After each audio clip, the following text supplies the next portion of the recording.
इस वीडियो में मैं आपको बताऊंगा कि वर्क, इंटरनल एनर्जी, एंथैल्पी और heat transfer constant volume process में और आइसोकोरिक प्रोसेस में कैसे निकालें, बहुत ही कम समय में और टू द पॉइंट। चलो स्टार्ट करते हैं। तो आपका जो प्रोसेस है वो है कांस्टेंट वॉल्यूम प्रोसेस। तो हमने एक सिस्टम डिफाइन किया है। किसी भी कैलकुलेशन के लिए आपको बस एक सिस्टम डिफाइन करना पड़ेगा। तो सिस्टम जो है वो आपका है ideal gas in a close system. ये हर कैलकुलेशन के लिए आपको एक सिस्टम डिफाइन करना ही पड़ेगा, ये मैंने आपको पहले ही बताया है। तो अब ये आइडियल गैस है क्लोज सिस्टम में। तो आइडियल गैस इक्वेशन क्या होता है? PV equal to N R T. ये आइडियल गैस इक्वेशन, इसी से सब कुछ डिफाइन होगा।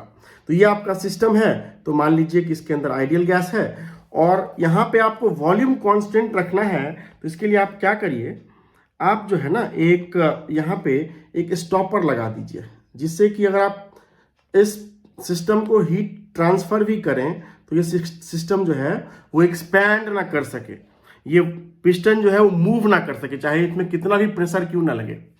इसलिए हमने एक स्टॉपर लगा दिया है। ये है आपका स्टॉपर।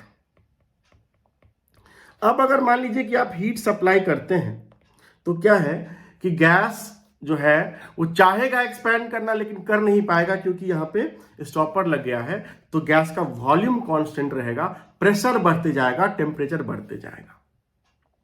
तो अगर आप इसको पीवी डायग्राम पे दिखाना चाहें तो कैसा दिखेगा ये प्रोसेस?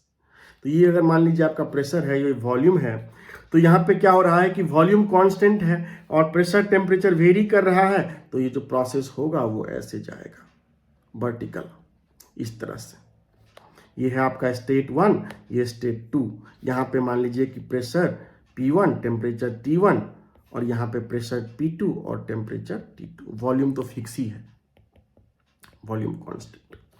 तो अगर ये आपका इक्वेशन है PV इक्वल टू nRT इस सिस्टम के लिए, क्योंकि सिस्टम आइडियल गैस है, तो यहाँ पे देख रहे हैं कि वॉल्यूम कांस्टेंट है।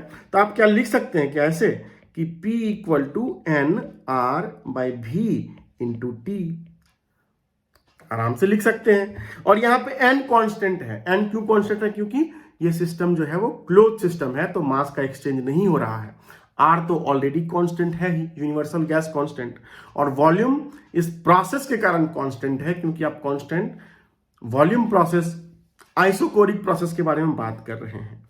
तो आपका इक्वेशन जो हो गया वो हो गया P equal to a constant times T, क्योंकि इसमें तीनों टर्म कांस्टेंट है तो ये पूरा टर्म ही कांस्टेंट हो गया।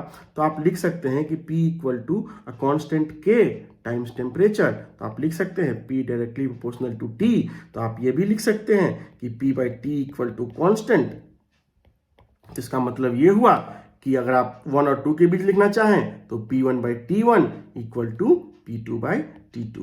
ये हो गया आपका कांस्टेंट वॉल्यूम प्रोसेस का गवर्निंग इक्वेशन। इसी से कांस्टेंट वॉल्यूम प्रोसेस गवर्न होगा।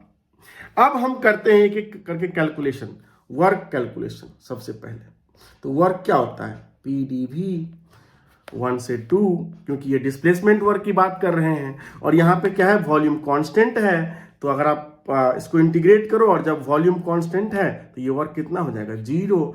तो work done in a isochoric process और constant volume process is equal to 0। अगर आप इंटरनल एनर्जी की बात करें तो उसका फॉर्मूला आप जानते हैं, du equal to N CV dt। ये फॉर्मूला हमेशा वैलिड होता है, चाहे कांस्टेंट वॉल्यूम हो, चाहे कांस्टेंट प्रेशर हो, चाहे कांस्टेंट टेम्परेचर हो। ये फॉर्मूला है, फंडामेंटल इक्वेशन है, फंडामेंटल फॉर्मूला है।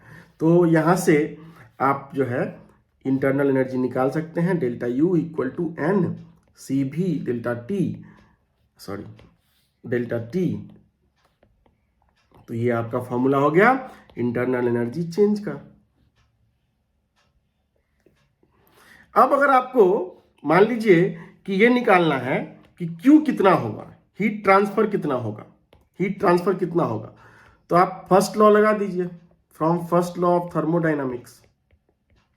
तो फर्स्ट लॉ से क्या होता है, delta U equal to Q minus W। और चूंकि आपका W 0 है, कांस्टेंट वॉल्यूम प्रोसेस में अभी हमने निकाला है, तो डेल्टा U किसके बराबर हो जाएगा? Q के बराबर हो जाएगा। तो Q किसके बराबर हो जाएगा? वो हो जाएगा N CV डेल्टा T। तो ये आपका हो गया हीट ट्रांसफर।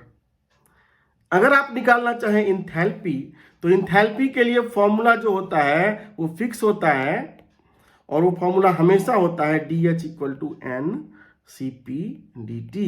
तो डेल्टा H क्या हो जाएगा, डेल्टा H जो आपका हो जाएगा वो हो जाएगा N CP डेल्टा T। तो ये हो गया आपका इंथैल्पी चेंज का फॉर्मूला। तो ये चारों फॉर्मूला हो गया आपका कि work done 0, internal energy change जो हो गया इससे आ गया, हीट ट्रांसफर इससे आ गया, और इंथैल्पी चेंज इससे आ गया। अगर आपको ये कॉन्सेप्ट समझ में आ गया तो please subscribe to this channel and also share with your friends.